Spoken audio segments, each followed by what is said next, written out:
I get really nervous in public space. Whenever especially when I'm with my kids, because you can't control public space and how it affects them. I want everything to be like, that's why there's nothing better than an empty playground.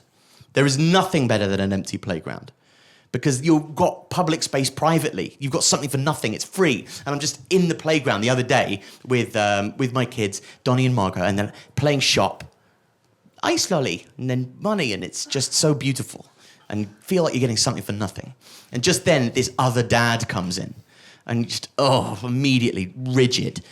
And he immediately shoots me the other dad in the playground eyes, going, we're dads, aren't we? Oh, here we are being dads again on a Sunday as well. Who'd have thunk it? Oh, God, being a dad again. I mean, we don't resent our kids, but we do have other interests, don't we? Oh. Did you see the football? I love that sport, actually. And ales.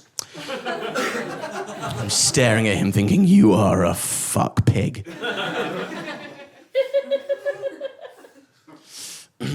Also, he's a performative dad.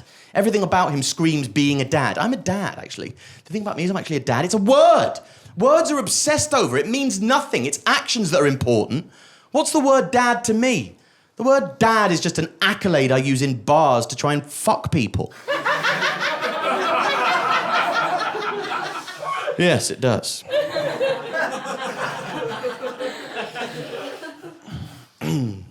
And also, he's like pushing the pushchair, but the kid next to him, the kid's walking, this little 5-year-old thug.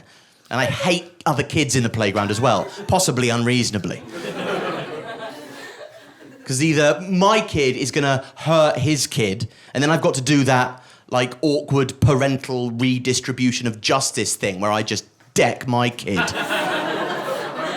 And go, it's okay, I've decked him for you. Avery can stop crying now. Either that or his kid is going to hurt my kid. And then, this happened the other day, this kid was just shoving my kid in the bully bit. Fucking shoving him. A kid called Innes. Ugh. And when that happens, you just lose all sense of proportional response, all sense of the size difference between you and your enemy. And I didn't know what I was going to do, but I leant down to this guy and went, if you do that again, I'm going to break your heart.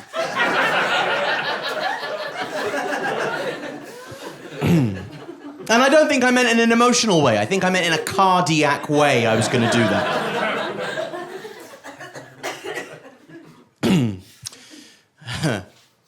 He had in the buggy, instead of having the baby, he had this boombox. Like an old, wireless, 90s Brighton Beach boombox that was foghorning out his favourite 90s garage.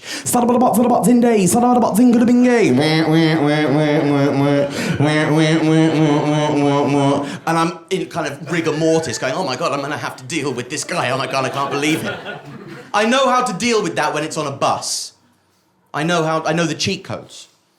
What you do is you see somebody sitting down at the back of the bus, and if they're playing their music out their phone, boom shaka tack, Andy C. Phyllis Gibber ride the attack. You don't make eye contact, but you do walk through the bus and you sit down next to them. And then you wait for about 30 to 45 seconds. And then just go. Her name is Rio and she dances in the sand. Oh, Rio, dance across the I'm so sorry, was that disturbing you?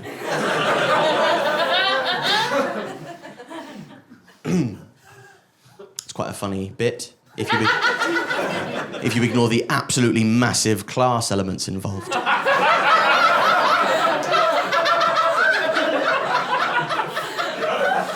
They are there, now you think about it, aren't they? And I say, sorry, I can't really, could you turn it down? I'm finding it hard to survive. And he goes, yeah, you don't like the music? You don't like the music? Yeah, other parents in the playground, they tend not to like the music. They say, oh yeah, you wouldn't turn it down. I say, I didn't put the music on. I didn't put the music on. The little boy puts it on. If you got a problem, take it up with the little boy. I'm just standing here. He's the boss. He put the music on. If you got a problem with the music, take it up with him. And I go, nice. Loophole. Very strong. Okay.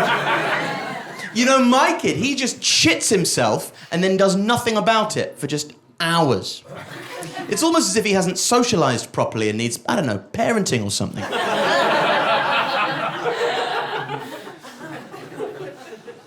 Honestly, swanning about. I'm a good dad. What? You don't know that? I don't know. I think I'm a good dad, but I'm very sceptical of the idea that I'm a good dad because it's in my interest to believe that I'm a good dad. Life's so much better for me when I believe that I'm a good dad.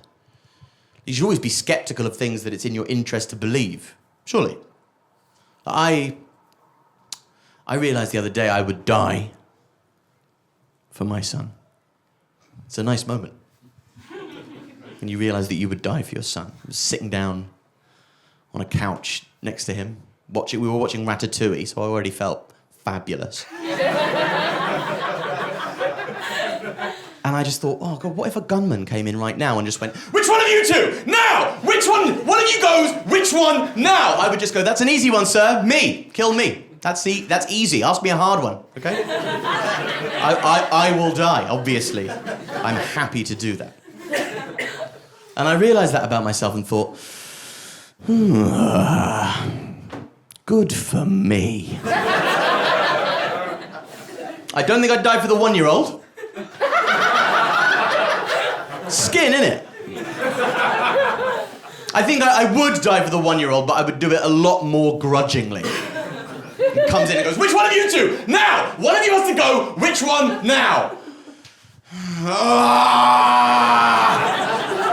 Me, obviously, but fuck! Seriously, we're gonna die for what? What? Okay, wait. Hey, okay. Hey, Margot, shh. Hey, what's your favourite memory? Exactly! Okay, come on, get it over with then. Enjoy your life, Margot.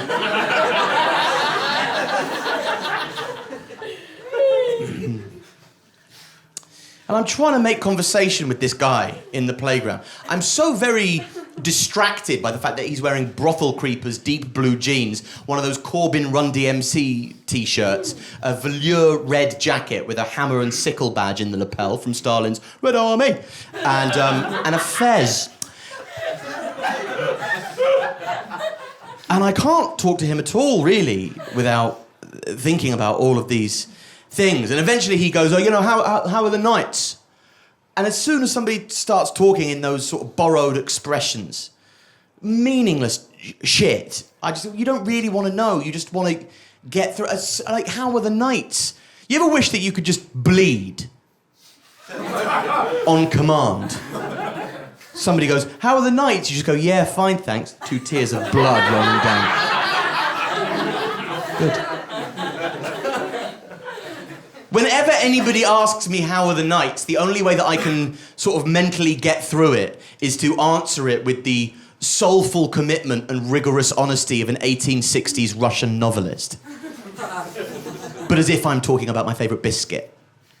So he goes, how are the nights? And I respond, yeah, fine, thanks, nights are fine. The hardest part for me about parenting is the constant intrusive grief fantasies I have about them dying. You know, I imagine it's just one of them and it's my fault, you know? And I don't really trust myself to love the other one, so I've lost both, essentially.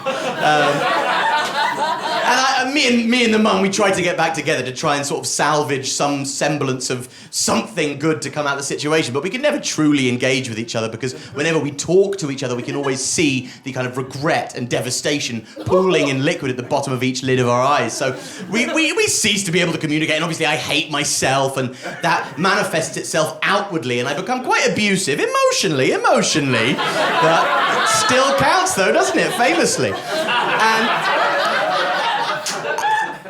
And eventually I move away, far away from the family, and I isolate myself because I don't feel like I can love or that I deserve to be loved. So I lose all sense of hope and purpose, and I become a monster. What's yours called?